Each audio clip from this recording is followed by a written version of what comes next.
This is an excerpt from my book entitled If I Weren't Black, I'd Join the Klan. Chapter 2, Black Man Down. Although I've mentioned the black man a little here and a little there, I really haven't addressed any of his flaws in detail. I make no apologies to the black men that are successful, responsible, intellectual, or family-oriented. In fact, I applaud them. These are the black men that will read the portions of this book and more than likely agree that it's about time we took a step back and looked at ourselves. We continue to search for external solutions that will lift us out of this dark chasm we've placed ourselves into. But there aren't any external solutions. That's because the solution starts and ends with the black man.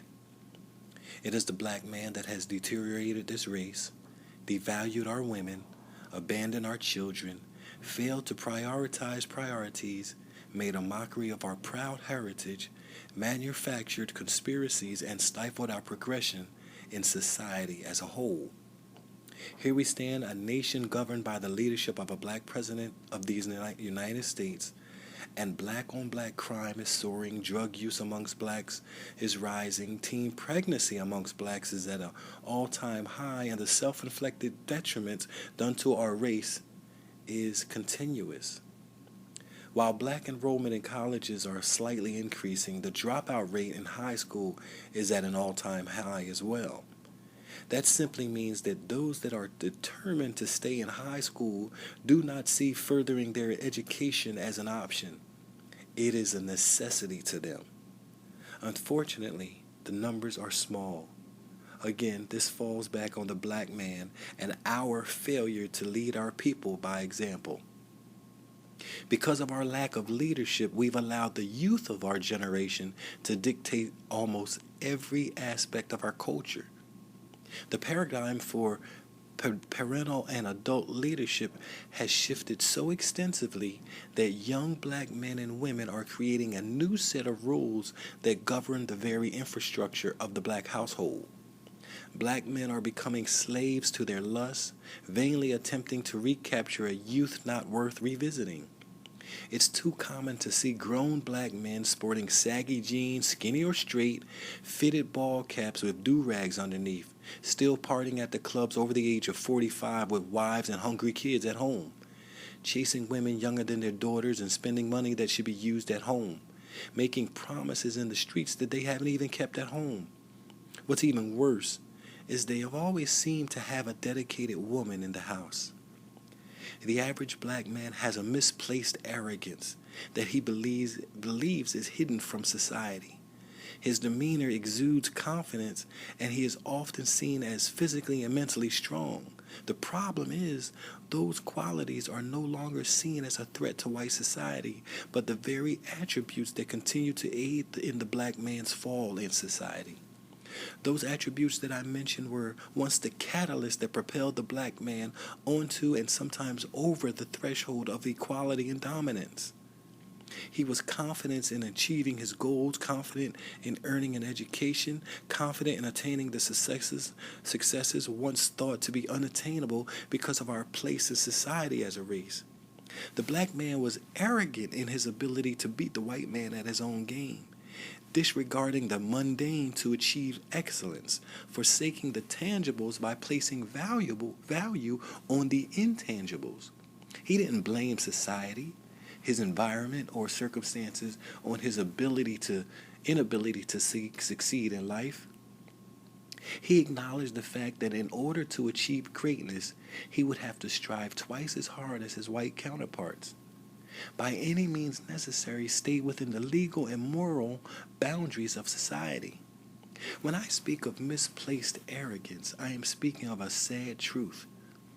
Black men still possess those attributes that I mentioned. Unfortunately, they've been redirected in a direction that consistently perpetuate the stereotypes that have now become embedded in the conversations and minds of people around the world when they speak of the black man in America. Take a trip to an inner-city barbershop. Conversations are littered with profane-laced stories of infidelities, promiscuous lifestyles, who has this and who has that. Middle-aged men bragging about the women they've slept with and constantly belittling black women, in most cases while kids are present. Men sitting in barber chairs that wouldn't even be able to get their hair cut if it had not been for the money given to them by the same women that they are berating in front of their buddies. They are comfortable and confident living in the slot that they have made for themselves. Their arrogance is not a tool for success, but a means to maintain a lifestyle that can enable them to project a facade of success to others that are doing the same thing that they are doing. Society once monitored the black man. It actually monitored the black man, not with the intent to emasculate him or incarcerate him, but with the intent to gauge his ambition for success in society. I'm probably being conservative, but I believe that it's safe to say that by the early 80s, there was a balance in equality in society. Depending on which region of the country you lived in, a black man was afforded the same opportunities that the white man was afforded. Sure, he may have to work twice as hard in some cases, but the opportunity was there. When the black man began to rise in power, status, and authority in society, the white man did not actively set in motion a plan to keep the black man down. The white man simply raised the bar of his standards of achievement for himself, economically, financially, and intellectually. The white man was smart enough to realize that progression comes to nothing or no one standing in the same place. In other words, if the white man was to physically, mentally, or financially attempt to stop the black man from progressing, he would have to stand his ground in order to accomplish those missions. Standing his ground meant that during this virtual battle for success, many black men would fight through the cracks and achieve success at the same time or even earlier than the white man. By raising his standards of achievement and using the black man's self-pity against himself, he was able to make the black man believe that the road to success was hindered by the white man.